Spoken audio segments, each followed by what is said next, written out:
Reverse shoulder replacement shoulder সার্জারিতে এটা একটা বড় একটা অপারেশন। রিভার্স শোল্ডার রিপ্লেসমেন্ট এক্ষেত্রে কি হয়, আমাদের কাছে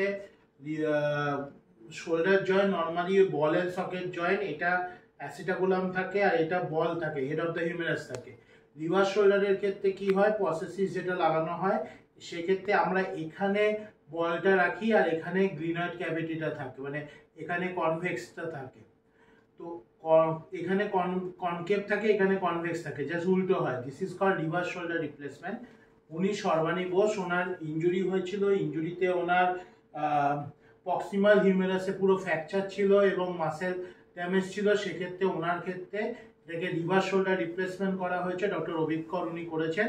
এখন আমরা ওনার রিহ্যাবটা স্টার্ট করছি আজকে। স্টিচ রিমুভ হয়ে গেছে, উনি ভালো আছেন, তাই তো? ভালো আছেন, কোনো ব্যথা নেই? শুধু এবার যে রেস্ট্রিকশনটা বা মুভমেন্টে যেটা আছে ওটা রিহ্যাবের মাধ্যমে আস্তে আস্তে হবে। আমরা আজ থেকে ওনার এই রিভার্স শোল্ডার রিপ্লেসমেন্টের প্রোটোকলটা স্টার্ট করছি। এবার কিরকম ওনার প্রোটোকল হবে আমরা গ্র্যাজুয়ালি আমাদের পরের ভিডিওগুলোতে সেগুলো দেখাবো, ঠিক আছে? একটা বেসিক এক্সারসাইজ যেগুলো আপনাকে যে কোনো শোল্ডার রিহ্যাবের ক্ষেত্রে করতে হবে। প্রথম হচ্ছে আপনার দুটো হাত সোজা থাকবে, আপনি শোল্ডারটাকে একটুখানি পেছন দিকে নিন, হ্যাঁ, এইটাকে এলিভেট করুন, মানে এটাকে উপরের দিকে তুলুন। Yes yes, hold for 10 second. 1 2, সোজা তাকান। 1 2 3 4 5 6 7 8 9 10, ছেড়ে দিন। আবার শোল্ডারটা একটু পেছনে উপরে তুলুন। 1 2 3 4 5 6 7 8 9 10, ছেড়ে দিন। আবার এটা পেছনে তুলুন।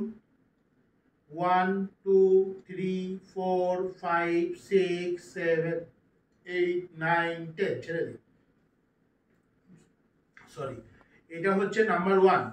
নাম্বার 2 হচ্ছে এই যে শোল্ডারটাকে পুরো পেছন দিকে নিন। এই যে দুটো বোন থাকে শোল্ডারের পেছনে, এটা যদি একটু দেখানো যায় তাহলে ভালো হয়। এই যে এইটাকে কুইজ করতে হবে, দুটো বোন যেন জোড়া লাগে যতটা পারেন, হ্যাঁ। 1 2 3 4 5 6 7 8 9 10, ছেড়ে দিন। 5 6, নেকটা সোজা। 7 8 9 10, ছেড়ে দিন। আবার এই দুটো বোনকে 1 2 3 4 5 6 7 8 9 10, ছেড়ে দিন। ঠিক আছে, এটা 2 নম্বর এক্সারসাইজ। 3 নম্বর হচ্ছে হাত দুটোকে তুলুন, হ্যাঁ, এটাকে তুলুন, এটাকে এরকম করে নিয়ে আসবেন, আবার নিচে নিয়ে যাবেন যতটা নিতে পারেন।